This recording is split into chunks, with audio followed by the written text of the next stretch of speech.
12वीं पास विद्यार्थियों के लिए राजस्थान हाईकोर्ट के अंदर एक बहुत बड़ी भर्ती निकली है, बहुत बड़ी तो कह सकते हैं। लगभग 163 पदों पर आप लोगों को वैकेंसी आई है, जहां पर आप लोगों को पीछे दिख भी रहा होगा 12वीं पास विद्यार्थी है जिसने RSCIT कर रखा है। क्या कर रखा है भाई?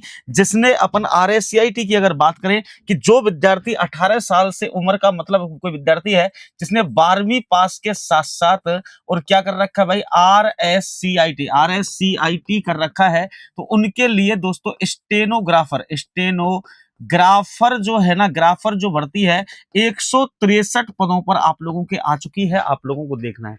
और मैं तो आपसे ये कहूंगा बिना परीक्षा, मतलब मैं आपसे ये कहूं कि बिना परीक्षा आप लोगों के क्या होगा, बिना परीक्षा क्या होगा, चयन होगा। कैसे होगा भाई? बिना परीक्षा चयन आप लोगों के कैसे हो सकता है? सब ऐसी भी वैकेंसी है क्या? बिल्कुल आपके सामने आ चुकी है कि बिना परीक्षा के ही आप लोगों के चयन की प्रक्रिया होगी।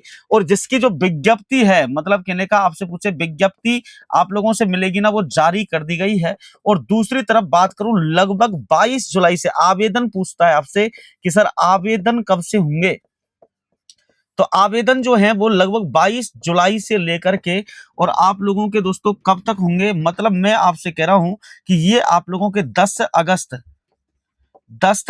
अगस्त तक ये आप लोगों के क्या चलेंगे भाई, आवेदन की जो प्रक्रिया है आप लोगों के चलने वाली है। तो आप लोग देख लीजिएगा, लगभग 20 दिन ये आपके आवेदन की प्रक्रिया जो है, लगभग 20 दिन तक ये आपके आवेदन की प्रक्रिया चलेगी।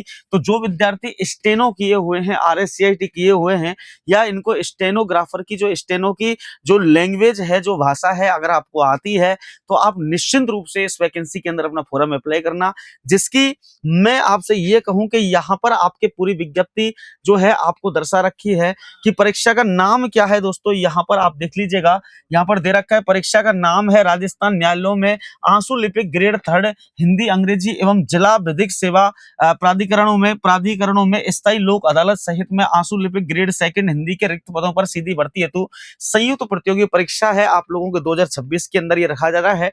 ये आपको पता और कहां से है? राजस्थान उच्च न्यायालय जोधपुर से आप लोगों को मिलती है।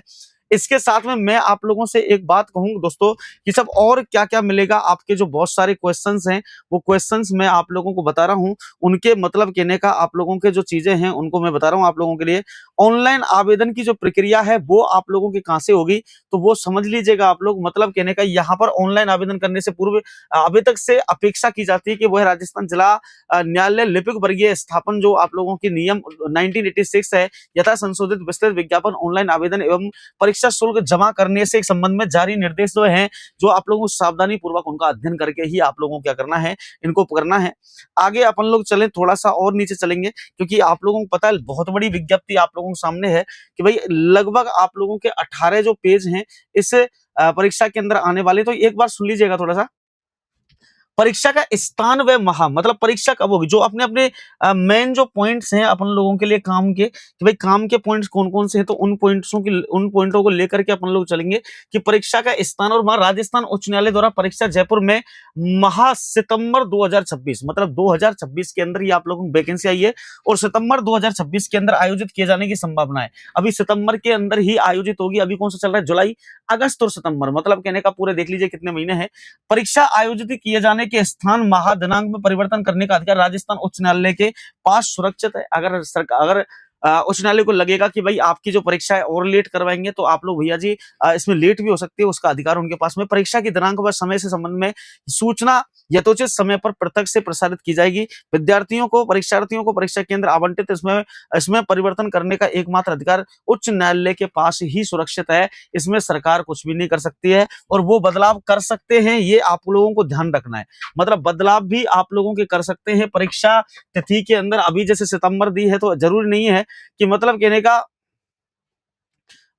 का आप लोगों के जो हैं आप लोग दे रखे हैं। तो यहाँ न्यायालय, अब सुनना ध्यान से, यहाँ पर जो आप लोगों के लिपिक दे रखे हैं, जो LDC दे रखे हैं, क्या भाई यहाँ आपके जिला न्यायालयों में आंसू लिपिक ग्रेड 3 हिंदी अंग्रेजी एवं जिला मतलब कहने का विविध सेवा प्राधिकरण स्थायी लोक अदालतों सहित में आंसू लिपिक ग्रेड 2 हिंदी पर रिक्त पदों की संख्या निम्नानुसार है। समझना ध्यान से क्या है, जिला उच्च न्यायालय हेतु आंसू लिपिक ग्रेड 3 हिंदी के लिए आवश्यकता है। गैर अनुसूचित क्षेत्र के अंदर कितने? 1 पद हैं और अनुसूचित क्षेत्र TSP एरिया के अंदर कितने हैं? 2 पद हैं।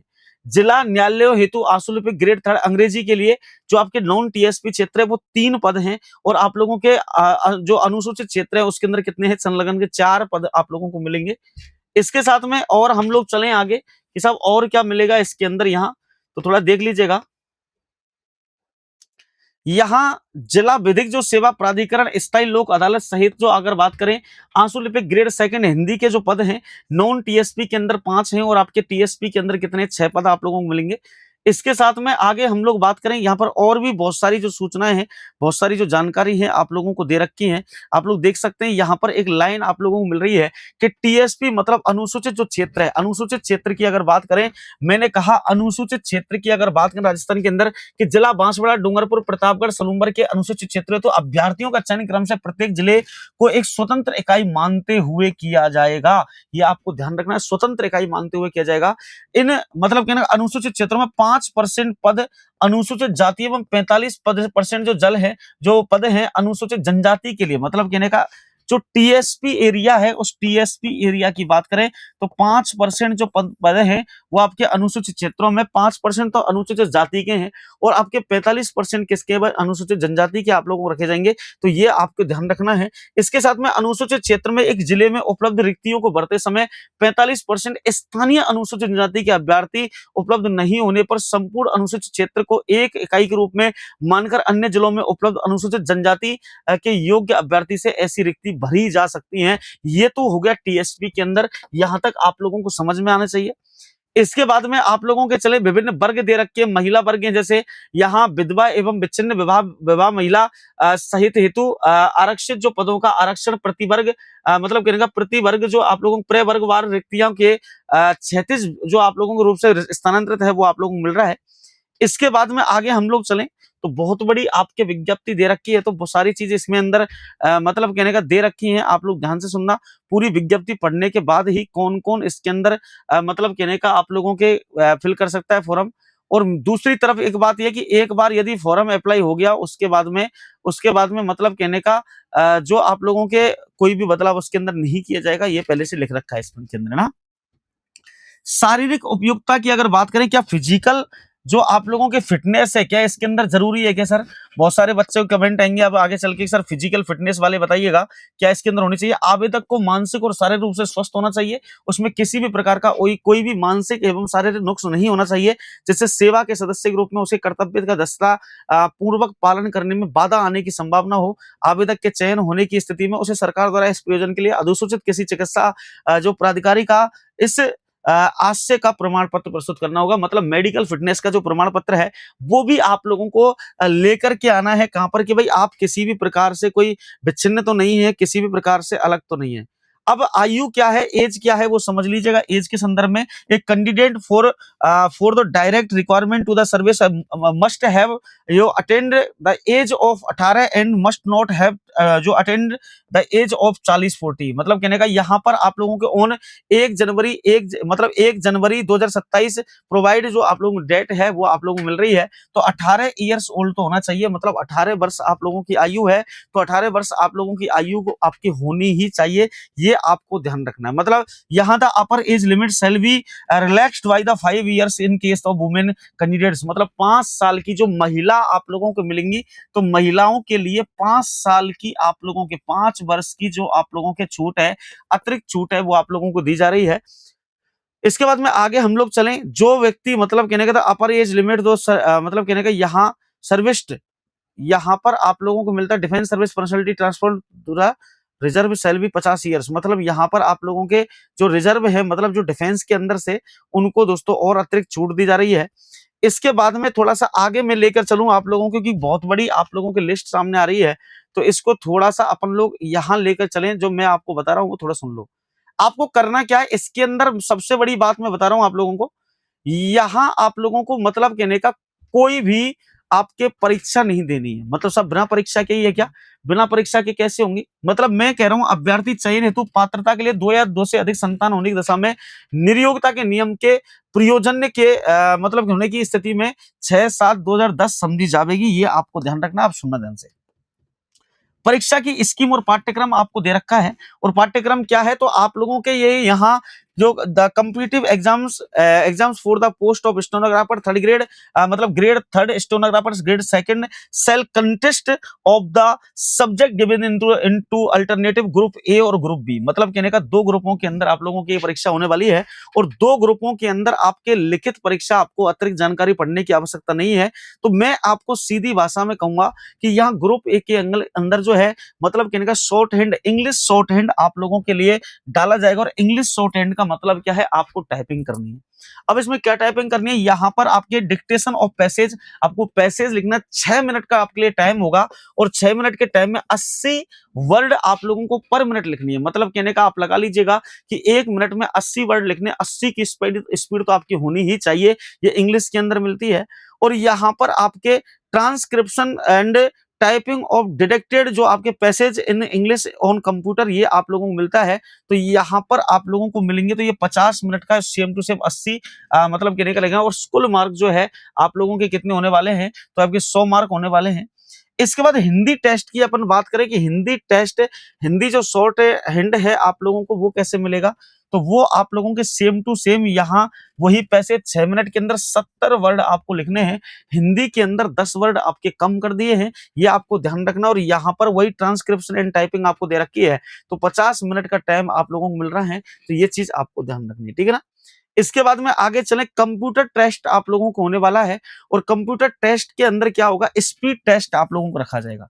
अब स्पीड टेस्ट के अंदर क्या होगा, स्पीड टेस्ट 10 मिनट का आपके होगा, 50 नंबर का होगा। और यहाँ पर SC ST मतलब पर वर्ड आप लोगों को दे रखे हैं, तो यहाँ पर आपके होंगे। और मिनिमम मार्क कैसे होंगे, 22.5 आप लोगों के होंगे।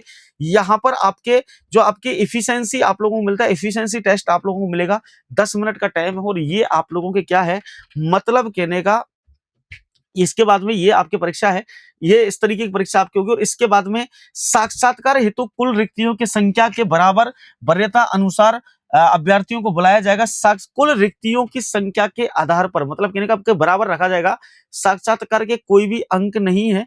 साक्षात्कार का एकमात्र उद्देश्य केवल यह सुनिश्चित करना है कि अभ्यर्थी इस सीमा तक ना हकलाता हो, मतलब इस सीमा तक ना हकलाता हो जिससे कि वह स्वयं द्वारा लिखे हुए को पढ़ने में समर्थ हो।